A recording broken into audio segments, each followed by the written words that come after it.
அறுவடைக்கு பிறகு உளுந்து விதைச்சிருக்கிறோம்.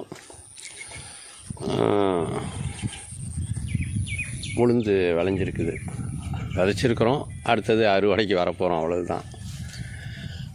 இதில் எவ்வளோ விளைஞ்சிருந்தாலும் அவ்வளோ லாபம்தான். ஏன்னா ஒரு நாள் கூட இதுக்காக உழைக்கலை. இப்போ உதாரணமாக ஒரு 20 கிலோ தான் விளையுதுன்னு வச்சுக்கோங்களேன், 2000 ரூபான்னா அந்த 2000 ரூபாய்க்கு நான் ஒன்றும் உழைக்கலை, அதை பிடுங்கிக்கிறேன், அவ்வளோதான். அது தானாக பிடுங்கிக்கிட்டு தானே அடிச்சுக்கிட்டு உளுந்தா என் வீட்டில் வந்து உக்காரணுன்னா எதிர்பார்க்க முடியாது இல்லையா?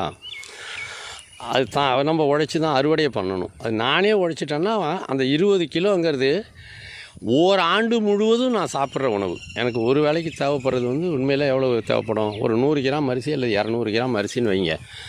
ஒரு ஆண்டு முழுவதுக்கும் தேவையானதை ஒரு சில நாளில் நான் உழைச்சி எடுத்துக்க முடியும். இப்போ நீங்கள் பார்க்குறது, அதாவது அறுத்த பிறகு